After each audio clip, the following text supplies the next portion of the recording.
तरह का क्वेश्चन आता है ना, हम पहले भी वीडियो में डाल चुके हैं सेक्शन सी में।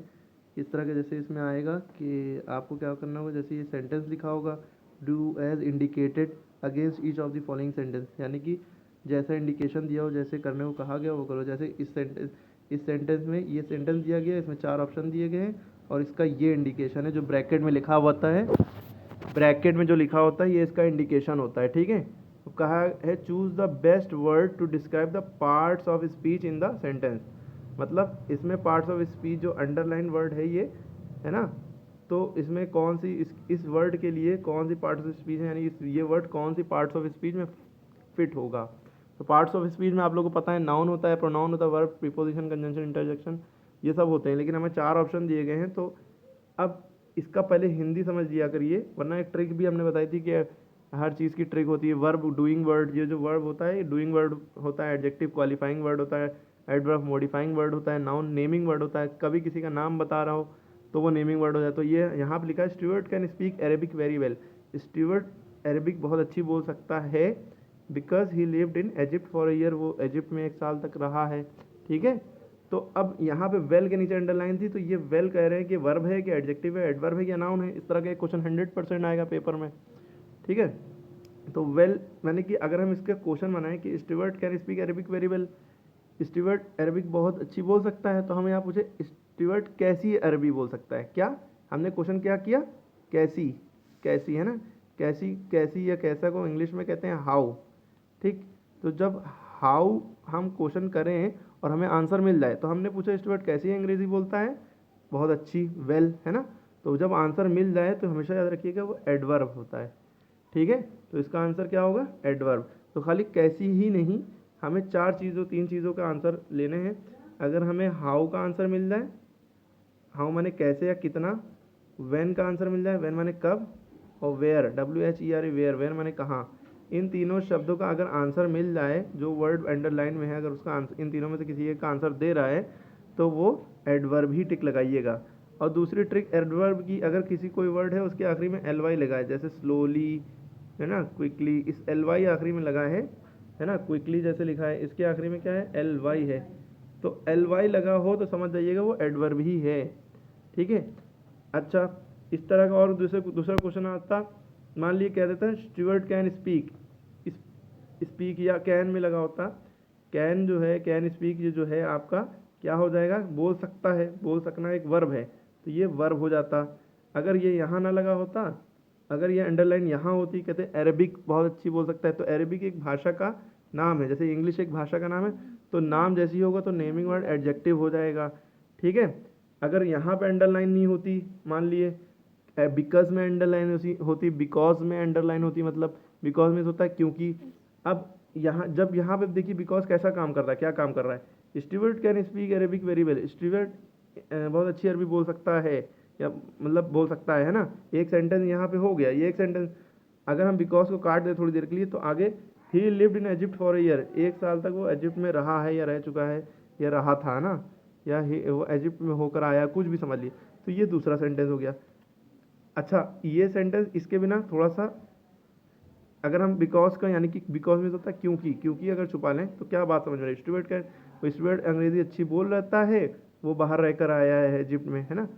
तो हम इस बात को सही से पूरा कैसे कर सकते हैं, जोड़ेंगे कैसे इन दोनों सेंटेंस को, वो हम ऐसे जोड़ सकते हैं, बिकॉज लगा के स्टुअर्ट अरेबिक बोल सकता है, बहुत अच्छी बोल सकता है क्योंकि वो बाहर रह के आया है, ठीक। तो ये जो क्योंकि जो 2 सेंटेंस को जोड़े, वर्ड को, जो वर्ड होते हैं जो 2 सेंटेंसेस को जोड़े, 2 वर्ड को जैसे जैसे राम एंड शाम, तो ये जो राम और शाम को कौन जोड़ रहा है, एंड, ठीक है। राम और शाम यानी कि 2 वर्ड्स को भी जोड़ें तो वो वर्ड सब कहलाते हैं कंजंक्शन। तो अगर बिकॉज में अंडरलाइन होता तो आप ये वाला ऑप्शन टिक लगाते, CONJUNCTION, कंजंक्शन ऑप्शन टिक लगाते, लेकिन है ही नहीं। तो पार्ट्स ऑफ स्पीच में ये भी होता है, ठीक है, ठीक है। कंजंक्शन उसे कहते हैं जो 2 सेंटेंस को ज्वाइन करे, ठीक है। क्लियर होगी बात। तो अब समझ में आ गया, चाहे वर्ब हो, जो वर्ब वाले में ज़्यादातर याद रखिएगा डूइंग वर्ड होंगे, डू, ईट, प्ले, रन, है ना, कोई काम करना, डू माने करना, ईट माने खाना, है ना, प्ले में खेलना, रन माने दौड़ना, है ना, और बहुत सारे जंप, ये सब वर्ड जो होंगे वो वर्ब वाले, अगर अंडरलाइन हो तो वो टिक वर्ब कहलाएंगे, ठीक है। इसके बाद देखिए आगे कहा है one who is habitually good to other. एक क्वेश्चन इस तरह का आएगा वन वर्ड वाला कि आपको एक वर्ड में आंसर बताना होता है कि कौन सा ऑप्शन सही है। कहा one who is habitually good to other, जो लोगों को के लिए हैबिचुअली मतलब आदतन अच्छा है, लोगों के लिए भलाई सोचता है या जो भी कह लिए, तो भलाई सोचने वाला फरिश्ता तो होगा नहीं। फरिश्ता होता है अच्छी बात है, लेकिन ये इसका आंसर नहीं है। हेल्पर मदद करने वाला, ये भी इसके लिए परफेक्ट आंसर नहीं। ह्यूमैनिटेरियन मतलब इसका भी मतलब सही, बहुत कंफ्यूजिंग ऑप्शन दिए हैं यहाँ पे, बच्चे कंफ्यूज हो जाएंगे। ह्यूमैनिटेरियन मतलब मानवतावादी, मतलब लोगों के लिए भलाई इंसानियत वाला, लेकिन इसका आंसर एक्चुअल में एल्ट्रुइस्ट है। ये इसके लिए परफेक्ट वर्ड रहता है। हैबिचुअली गुड टू अदर, आदतन जो सबके लिए अच्छा हो या दूसरों की मदद करता हो, है ना, तो वो एल्ट्रुइस्ट कहलाता है। ये बात एक याद रखने वाली बात है, ठीक है। इसके बाद इस तरह के और भी क्वेश्चन आते हैं, वो नेक्स्ट पेपर जब सॉल्व कराएंगे तो उसमें बता देंगे, ठीक है, लेकिन जो बता रहे हैं उसको ध्यान समझिए, ठीक। उसके बाद हम बढ़ते हैं आगे, ठीक है। उसके बाद है अगला क्वेश्चन, यहाँ पे कहा गया है ही फिनिश्ड हिज ब्रेकफास्ट क्विकली, ठीक। अब इसका इंडिकेशन ये देखिए नीचे लिखा है ब्रैकेट में, इसको क्या करना है, पैसिव वॉइस में चेंज करना है। इन 4 ऑप्शन में से राइट ऑप्शन चूज करना है। ये क्वेश्चन है, ये 4 ऑप्शन है, इनमें से कोई एक ऑप्शन सही होगा। अब यहाँ पे एक बात देखिए, पैसिव वॉइस में जब भी करना हो तो हम ये देखेंगे वर्ब, देखिए वर्ब जो यहाँ पे क्या है, फिनिश्ड। वर्ब की ये फिनिश्ड सेकेंड फॉर्म है, वर्ब की सेकेंड फॉर्म है, ठीक है। फिनिश्ड वर्ब की सेकेंड फॉर्म है। ही फिनिश्ड हिज ब्रेकफास्ट क्विकली, वो अपना ब्रेकफास्ट जल्दी से ख़त्म करता है या फिनिश करता है, तो उसने अपना ब्रेकफास्ट जल्दी से ख़त्म किया या फिनिश किया, इसका मतलब ये है, ठीक है। तो अब एक ट्रिक बता रहे हैं, जब भी वर्ब की सेकंड फॉर्म देखिएगा तो पहली बात वॉज या वर तो ज़रूर लगेगा जब पैसिव में करना होगा। ये एक्टिव में है, इसको पैसिव में करना है, या तो वॉज ढूंढिए या तो वर ढूंढिए। आप किस सेंटेंस में सबसे पहले ढूंढिए वॉज या वर कहाँ लगाए। तो यहाँ पे आप देख रही हैं कि भाई यहाँ पे भी वॉज लगा है, यहाँ भी वॉज लगाए, तो इन दोनों में वॉज नहीं है, तो ये तो पहले ही हट गई, ये तो उन्हें सही है ही नहीं, ठीक है। क्यों, हमने बताया जब वर्ब की सेकंड फॉर्म दिखे, हैज़ हैव कुछ नहीं है, हैड कुछ नहीं दिख रहा है, बस वर्ब की सेकंड फॉर्म दिखे तो समझ जाइए सबसे पहले आप वॉज या वर वाला ऑप्शन ढूंढिए। वॉज वाला ऑप्शन ये भी है, ये भी है, तो इन दोनों में वॉज या वर यहाँ नहीं है, यहाँ तो इज लगा, ये तो होगा ही नहीं, ठीक है, क्योंकि सेकंड फॉर्म में इज एम आर नहीं लगता, सिर्फ वॉज वर लगता है। तो वॉज या तो वर, या देखिए वॉज लिखा है तो इन दोनों में से एक होगा। अब मुद्दा है कि एक पहचान और है, जब यहाँ पे आईएनजी फॉर्म भी लगी होती, आईएनजी फॉर्म लगी होती है, यानी फिनिशिंग, ही इज़ फिनिशिंग या ही वॉज फिनिशिंग, तो बीइंग लगता, लेकिन यहाँ पे आईएनजी तो कहीं दिख नहीं रहा है, फिनिशिंग में आईएनजी नहीं लगा है ना, तो ये भी ऑप्शन नहीं रहा, हालांकि यहाँ वॉज था लेकिन ये भी नहीं रहा, तो यही वाला वॉज है और यही ऑप्शन सही है। एक तरीका ये समझने का जो हमने अभी वाला बताया सबसे आसान और फास्ट तरीका है। दूसरा तरीका वो है जो बेचारे 2-3 साल तक एक्टिव पैसिव डायरेक्ट इनडायरेक्ट लोग समझते हैं, है ना, परफेक्टली तो उन्हीं को आता है एक्चुअल में वही तरीका, लेकिन अब टाइम इतना बचा नहीं, तो आप लोग मेरे तरीके जो हम बता रहे हैं ट्रिक्स, शॉर्ट ट्रिक्स, इससे ही समझ पाएंगे। इससे बेस्ट वे में आपको खुद ही कॉन्फिडेंस आ जाएगा, जब खुद से कुछ पेपर सॉल्व करेंगे, कुछ क्वेश्चन सॉल्व करेंगे। अभी हम क्या करेंगे, मॉडल पेपर आपको सॉल्व कराते रहेंगे, बोर्ड में जो टेंटेटिव क्वेश्चन है अलग से, अलग अलग स्कूल के, सीएमएस के, एलपीएस के, अलग अलग अच्छे अच्छे स्कूल के paper, CMS LPS UP board नहीं है, लेकिन उसके क्वेश्चन जो है फंस सकते हैं, मिल सकते हैं, वरना यूपी बोर्ड के जितने भी पेपर्स हैं उसको सॉल्व कराएंगे इंशाल्लाह, ठीक है। तो यहाँ तक समझ में आई बात। अच्छा, दूसरा तरीका ये है इसको समझने का, भाई वर्ब की सेकंड फॉर्म होती है तो भाई सब्जेक्ट को ऑब्जेक्ट करते हैं, ऑब्जेक्ट को सब्जेक्ट, यहाँ पे सब्जेक्ट ये था, ऑब्जेक्ट ये था हिज, है ना, तो हिज सबसे पहले आ जाएगा, हिज ब्रेकफास्ट सब्जेक्ट था, ऑब्जेक्ट था, तो ये सबसे पहले आ गया हिज ब्रेकफास्ट, है ना। वर्ब की सेकंड फॉर्म देख के हम वॉज या वर्ब में से लगाते हैं, हिज ब्रेकफास्ट सिंगुलर है तो वॉज लगेगा, हिज ब्रेकफास्ट वॉज। अब फिनिश वर्ब की फिनिश जो है वर्ब की थर्ड फॉर्म, अब वर्ब सेकंड फॉर्म भी यही है, थर्ड फॉर्म भी इसकी यही होती है। पैसिव वॉइस में हमेशा थर्ड फॉर्म लगती है, ये बात बच्चों को पता है। बाई लगा ही होना चाहिए पैसिव वॉइस में जब कर रहे हैं किसी भी सेंटेंस में, है ना। 90% केस में बाई लगता है और 10% केस में और 5% केस में दूसरी चीज़ें लग जाती हैं, कभी कभी टू लग जाता है, कभी कभी विद, तो वो हम आपको बाद में बताएंगे, आपके कोर्स में शायद नहीं है, ठीक है, लेकिन नॉलेज होना चाहिए। उसके बाद अब अगला क्वेश्चन पे आते हैं। अगला क्वेश्चन देखिए यहाँ पे ये है, ये अगला क्वेश्चन है आपका, back in my native place, मतलब आई डैश स्मार्टफोन, मतलब पहले जब मैं अपने बर्थ प्लेस पे जहाँ मैं पैदा हुआ था, जब वहाँ रहता था, है ना, उस टाइम पे मेरे पास एक फ़ोन, मतलब आई हैव एक फ़ोन हुआ करता था, है ना। अब हुआ करता था, है ना, या नहीं हुआ करता था, सॉरी, पहले मैं जब अपने बर्थ प्लेस मतलब पहले ज़माने में कह लें या पहले के टाइम में हम लोगों के पास फ़ोन नहीं हुआ करता था। बात यहाँ पे सेंस ये आएगा क्योंकि नॉट लगा है, ठीक है।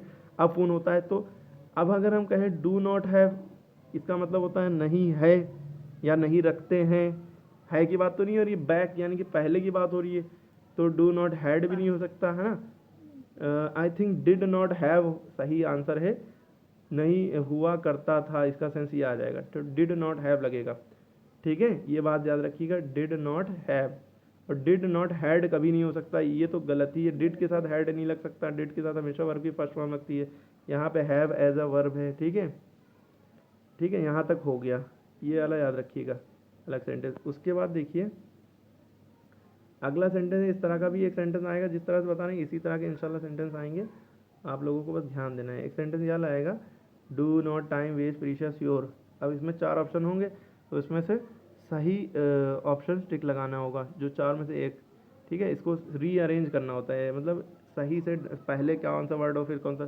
तो इसकी ट्रिक है, सबसे पहले आर्टिकल्स ये सब डिटरमाइनर ये सब लगाए जाते हैं, लेकिन कुछ सेंटेंस आपकी बोल चाल में बहुत होते हैं, आपने सुने बहुत होते हैं, बोल चाल में होते हैं, तो वो सेंटेंस तरह के आते हैं, तो आप लोग बार बार इसको पढ़ के देखिएगा, अपने आप अरेंज हो जाएगा, अपने आप आपका मन करेगा कि इसको ऐसे लिखना चाहिए। जैसे do not time waste precious your, तो ये कोई सलाह देते हुए आपने किसी टीचर को या किसी बड़े को सुना होगा, don't waste your precious time, है ना, हमेशा सुना होगा। तो डोंट वेस्ट, ये डोंट तो है नहीं, डू नॉट लिख सकते हैं। अच्छा, डू नॉट और डोंट में फ़र्क ये होता है, डू नॉट का शॉर्ट फॉर्म डोंट होता है, लेकिन बोलने में अलग अलग तरीके से यूज़ होता है। डोंट मतलब होता है कि अभी थोड़ी देर के लिए, मतलब जब तक मैं सामने हूँ तुम अपना टाइम वेस्ट मत करो, टेम्परेरी के लिए। और डू नॉट अगर खाली पूरा लिख रहे हैं तो इसका मतलब होता है परमानेंटली, कभी ज़िंदगी में अपना टाइम ना वेस्ट करो। ठीक है, ये फ़र्क होता है डू नॉट और डोंट में जनरली, वरना बात एक ही है, वो कॉन्ट्रैक्शन फॉर्म है उसका, डू नॉट का डोंट, है ना। तो do not waste your precious time. अब देखिए कहीं है डू योर, ये तो गलत है, डू के बाद नो ही नॉट ही आना चाहिए, चलिए यहाँ दिख रहा है do not your precious time waste, ये भी गलत है, वेस्ट कभी लास्ट में आएगा नहीं, वर्ब सब उसके बाद आता है। Do not waste your precious time, ये सही है, do not waste your, do not waste, फिर आ गया वर्ब आ गया, योर प्रीशियस टाइम, अपना प्रीशियस मीन कीमती समय, प्रीशियस टाइम मतलब अपना कीमती समय वेस्ट बर्बाद न करो। अच्छा, एक बात और ध्यान रखिएगा आप लोग, WASTE वेस्ट मीन्स होता है बर्बाद करना, ठीक है ना। और एक होता है WAIST वेस्ट मीन्स होता है कमर, है ना, ये भी है। और WRIST रिस्ट में कलाई होता है, वो तो अलग बात हो गई। लेकिन ये याद रखिएगा, कभी कभी सेंटेंस आपको ऐसे लिखने हैं कुछ लिख रहे हैं, तो अगर आपको लिखना है वेस्ट वाला तो ये वाला वेस्ट लिखिएगा, ऐसा बहुत से। अच्छा, ये सब गलतियाँ बहुत पकड़ी जाती हैं, नंबर इसी के जाते हैं। ठीक है, आप आंसर सही लिखेंगे लेकिन नंबर इसी के फालतू में चले जाएंगे। ठीक है, उसके बाद देखिए नेक्स्ट क्वेश्चन पे आते हैं। उसके बाद देखिए एक क्वेश्चन ये भी आया हुआ है, आर्टिकल इसमें बनना होता है। अच्छा, आर्टिकल खाली 3 ही होते हैं, ए एन दा, इन्हीं में से एक होगा। ठीक, अब याद रखिए कि यहाँ पे सन लिखा है, सन में सूरज, यहाँ पे क्या होगा, डैश सन शाइन्स ब्राइटली, एक सन, इन दोनों का मतलब एक होता है, ए माने भी एक, एन माने भी एक, हालांकि सन एक ही है, लेकिन हम लोग को दिखता है एक है, लेकिन है एक नहीं सन, एक्चुअल में हम लोग अर्थ पे रहते हैं, हम लोग को एक सन दिखता है, लाखों करोड़ों सन है। आप लोग ये बहुत साइंस जब हम पढ़ाएंगे तो बताएंगे बहुत डेप्थ में इसके बारे में। एक सन नहीं है, तो एक ही सोलर सिस्टम में हम लोग देख रहे हैं कि एक सन है, बहुत बड़ी बात है, वो साइंस में घुस जाएंगे, उधर जाएंगे, भटक जाएंगे। इधर देखिए साइंस, यहाँ पे कहा है science, sorry, sun shines brightly, सूरज चमकता है, बहुत अच्छा, मतलब जगमगाता है, चमकता, जो भी करो, सूरज मतलब ब्राइटली चमकता है ना, चमकता है। तो अब हमेशा याद रखिए कि जो नेचुरल चीज़ें होती हैं उनसे पहले दा लगता है। तो अच्छा, दा जो है कब, एक सेंटेंस ऐसे भी दे सकते हैं, this is dash book that I want, that I want या वांटेड, ये वो बुक है जो मैं ढूंढ रहा था या जो मैं चाहता था। तो यहाँ पे दैट या आगे कभी सेंटेंस में दैट या विच लिखा हुआ दिखे बीच में, पूरा सेंटेंस ये एक ही है, this is the book dash I wanted, तो यहाँ पे द लगता है। ठीक है, ए नहीं लगाइएगा, दा लगाइएगा, इस तरह का सेंटेंस अगर आए तो। ठीक है, this is the book, this is the class, या this is the house, this is the car that I want. अब कहेंगे सर कार से पहले तो बी, तो यहाँ पे कॉन्सोनेंट है, उससे पहले तो ए लगना चाहिए। चलिए वो तो अलग बातें हो गई। अच्छा, कॉन्सोनेंट हो, इसका किस्सा अगर समझना है तो याद देखिए कि आप अगर देखेंगे, आप कहेंगे सर ONE1 लिखा है, इससे पहले क्या लगेगा, आपने पढ़ा होगा बचपन में कि वॉवल से पहले, वॉवल जो वर्ड होते हैं, लेटर होते हैं, उनसे पहले आयन लगता है, सॉरी, तो AEIOU, इनसे पहले आपने बचपन में पढ़ा होगा हमेशा एन लगा होगा, एन लगाते हैं। लेकिन एक्चुअल में ये लेटर को नहीं देखते, इनकी आवाज़ को देखते हैं, इनके साउंड को देखते हैं। ठीक है, अब ONE1 को हम क्या पढ़ेंगे, अगर हिंदी में लिखिए तो वाना वन। ओ को क्या ओन तो पढ़ नहीं रहे, ओ को वाह पढ़ रहे हैं, वाह कहीं इनमें से है, ठीक है, तो इसलिए यहाँ पे ए लगेगा, ठीक है। इसी तरह इसी तरह आप देखिए ऑन, अब यहाँ पे ये मामला है ऑनेस्ट, इसको एच वॉवेल तो नहीं है, कॉन्सोनेंट है, तो इस कॉन्सोनेंट से पहले तो ए लगता है ना, यही पढ़ा होगा आपने। लेकिन जब हम इसको पढ़ रहे हैं, क्या पढ़ रहे हैं, ऑनेस्ट या ऑनेस्ट। अब यहाँ पे देखिए ओ जा रहा है, AEIOU में से ओ जो होता है उसका साउंड आ रहा है, तो एन लग जाएगा, हॉनेस्ट नहीं पढ़ते। इसी तरह HOUR आर पढ़ते हैं, इसको एन लगेगा इससे पहले, एच की आवाज़ नहीं, ओ की आवाज़ निकलती है, ठीक है। इसी तरह यूनिवर्सिटी या यूनियन, यूनिवर्सिटी, तो यहाँ पे यूनिवर्सिटी को यू तो वॉवल है, लेकिन इसको पढ़ क्या रहे हैं, यूनिवर्सिटी, क्या पढ़ रहे हैं, यूनिवर्सिटी। तो यू जो है, या जो है यहाँ पे, या जो है वॉवल में नहीं आता है, स्वर में नहीं आता है। स्वर 11 स्वर होते हैं, बहुत से लोग कहते हैं 13 स्वर है, 13 नहीं 11 स्वर है, ठीक है। अंग आ अयोगवा होते हैं, उस स्वर से हटा दिए गए, ठीक है।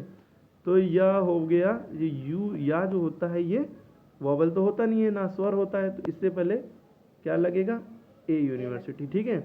ये हो गया ए, और यूनियन है ना, इस तरह से वर्ड देख लेंगे आप। अच्छा, इसको क्या पढ़ते हैं, अनियन, ओनियन पढ़िए या अनियन पढ़िए। अनियन जो है क्या है, आ क्या होता है, वॉवल होता है, तो इससे पहले एन लगेगा। एलिफेंट ई है ना, ये सब तो उसमें चले जाएंगे तो वो बैग जाएंगे, समंदर है ग्रामर एक, ठीक है। अब यहाँ पे देखिए, यहाँ पे मुद्दा, अच्छा इसको समझने वाली बात है। what is your name, asked my mother, I replied my name is Krishna. यहाँ पे मुद्दा ये है, पंचुएट करना है, क्या करना है, पंचुएट। पंचुएट मीन्स क्या होता है कि आप full stop, comma, capital letter, question mark, ये सब लगाएं। फुल पंचुएशन 12 या 14 पंचुएशन मार्क्स होते हैं, वो सब आपको याद होना चाहिए। लेकिन आपके एग्जाम में इसी तरह का क्वेश्चन आता है, सिंपल सा। इसमें देखिए पंचुएशन में जब आप करेंगे तो मेन बातों का ध्यान रखिएगा। ये होगा, तो आप ये पूरा क्वेश्चन जितने भी हम बताएं, ये क्वेश्चन है, उनके आंसर बस उतारिएगा। अब इसका करेक्ट जो आंसर आप लिखेंगे, कैपिटल लेटर जहाँ पे नेसेसरी है वहाँ पर सब करेंगे, तो आप ये ना उतार के 7 डाल के इसका जो आंसर है वही लिखिएगा, सब में आंसर लिखिएगा डायरेक्ट। तो इसमें देखिए कि W पहला वर्ड है, व्हाट इज़ योर, अब यहाँ पे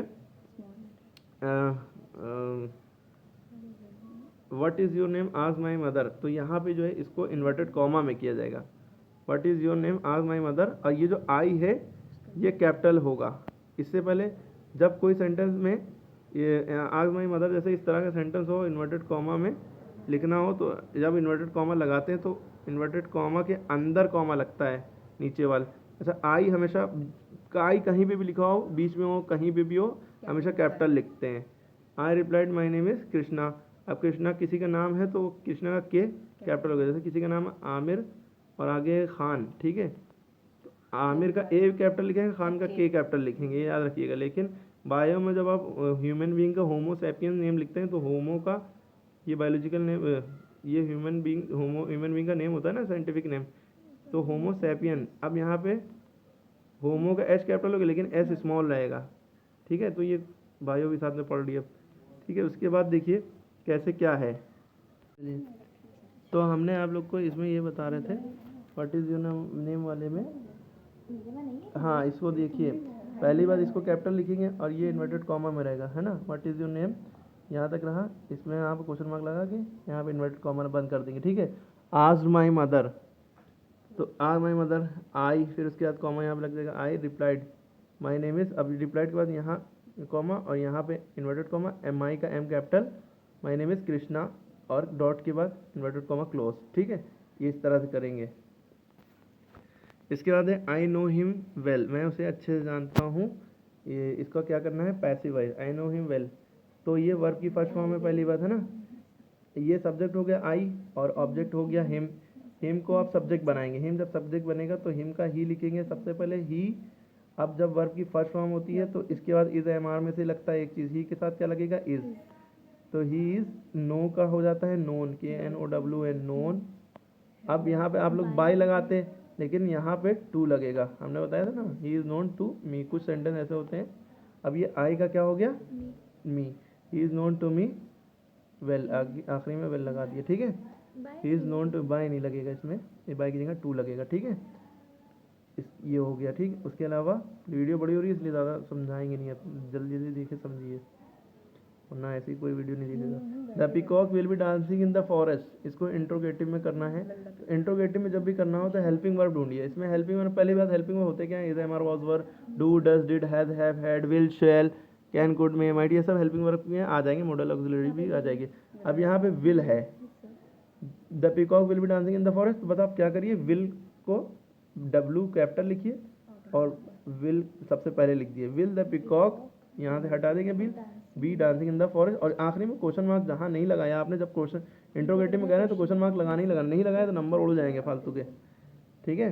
बस ये हो गया। अब यहाँ पे पीकॉक इज होता तो इज सबसे पहले आ जाता, ठीक है। उसके बाद अगला क्वेश्चन देखिए, my friend said to me, do you know Shekhar's address, I said no, ठीक। मेरी फ्रेंड ने मुझसे कहा कि तुम शेखर का एड्रेस जानते हो या, तो मैंने कहा नहीं। तो अब जब भी सेट टू लिखा हो तो इसकी जगह टोल्ड करते हैं, लेकिन जब हेल्पिंग वर्ब से शुरू हो, is, am, are, was, were, do, does, did, has, have, had, will, would, shall, should, can, could, may, might, इन ये पहला वर्ड हो, यहाँ पे डू, डज, डिड में से एक चीज़, पहला वर्ड इन्वर्टेड कॉमा पहला वर्ड अगर इनमें से जितने वर्ड बोले, क्या, is, am, are, was, were, do, does, did, has, have, had, मतलब ये सब वर्ड में से शुरू हो तो याद रखिएगा सेट टू का आस्क्ड हो जाएगा, और आगे अगर क्वेश्चन मार्क लगा हो कहीं पे भी तो समझ लीजिएगा सेट टू का आस्क्ड हो जाएगा, चाहे ये सब हो चाहे ना हो, डू, डज, डिड हो, वाट हो गया कुछ भी, तो सेट टू का asked, my friend asked me. अब वेदर या इफ, डब्ल्यू मी के बाद आप लिखेंगे WHEATHER, ठीक है। वेदर की स्पेलिंग ध्यान रखिएगा, है ना, WEATHER ना कर दिएगा, वो मौसम वाला वेदर हो जाएगा। यहाँ पे वेदर वाला WHETHER होता है वेदर, ठीक है। वेदर या इफ, आप सिंपल सा इफ लगा दिएगा, वेदर या इफ में से एक चीज़ लगाते हैं तो सेट टू का आस्क्ड हो जाएगा। My father asked me if, ये इन्वर्टेड कॉमा हट जाएंगे, इसमें दैट नहीं लगता है, दैट की जगह इफ लगता है। इफ यू का, क्योंकि यहाँ मी है तो यू का आई हो जाएगा, इफ आई। अब नो का क्या हो जाता है, knew, KNEW, knew, second form, know की सेकेंड फॉर्म, नो की क्या, नो की जगह KNEW, न्यू, ई है ये, है ना, ये ई है, ठीक है, न्यू। न्यू शेखर एड्रेस, क्या मैं शेखर का एड्रेस जानता हूँ, ये तो क्वेश्चन मार्क इन्वर्टेड कॉमा हट जाएगा, ठीक है। आई सेड नो, ये सिंपल सा उतार देंगे। आई सेड दैट नो, या आई इसको ऐसे करते हैं, I replied in negative, I replied in negative, no की जगह निगेटिव लिख दीजिए, या I said that no, I replied in negative लिखिएगा ज़्यादा सही है, ठीक है। ये आपका था सेक्शन सी, और आई होप कि आपको अच्छे से समझ में आया होगा। कुछ शेयर करें, फिर ट्रांसलेशन वाला है ये भी समझा देंगे कैसे करना है नेक्स्ट वीडियो में। सब्सक्राइब करें, शेयर करें, थैंक यू।